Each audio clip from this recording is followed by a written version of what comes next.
সাগররুনি হত্যার ঘটনায় ঢাকার গ্রিল কাটা চোরদের অনুসন্ধানে নেমেছে পুলিশের বিশেষ টাস্কফোর্স। ২০১২ সালে ঢাকায় যেসব গ্রিল কাটা চোর ছিল তাদের সকলের তালিকা চেয়েছে পিবিআই। সাগররুনি হত্যাকাণ্ডের ঘটনায় অন্তর্বর্তীকালীন সরকার পিবিআইয়ের নেতৃত্বে একটি বিশেষ টাস্কফোর্স গঠন করে দিয়েছে। ওই টাস্কফোর্স ইতিমধ্যে কাজ শুরু করেছে। টাস্কফোর্স ৯টি কারণকে সামনে রেখে অনুসন্ধান শুরু করেছে।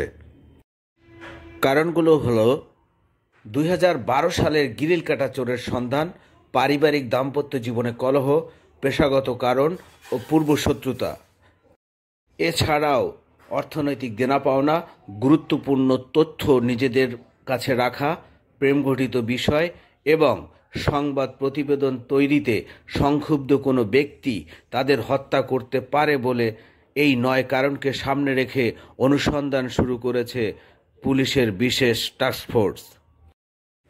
ইতিমধ্যে হত্যাকাণ্ডের ঘটনায় অন্তত ৪৬ জনকে বিভিন্ন বিষয়ে জিজ্ঞাসাবাদ করেছে পিবিআই টাস্কফোর্স।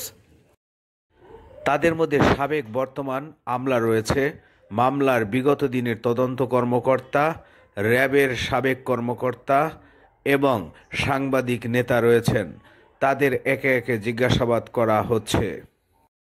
জিজ্ঞাসাবাদ করা হয়েছে সাবেক প্রেস সেক্রেটারি ও সাংবাদিক নেতা ইকবাল সোবহান চৌধুরী এবং এটিএন বাংলার চেয়ারম্যান মাহফুজুর রহমান। এছাড়াও জেল গেটে জিজ্ঞাসাবাদ করা হয়েছে র্যাবের সাবেক কর্মকর্তা জিয়াউল হাসান জিয়াকে। তিনি ঘটনার দিন সাগররুনির বাসায় সকালে গিয়েছিলেন বলে খবর রয়েছে। এই সম্পর্কে তিনি কি জানেন তাই জানতে তাকে জেল গেটে জিজ্ঞাসাবাদ করেন পিবিআইয়ের কর্মকর্তারা।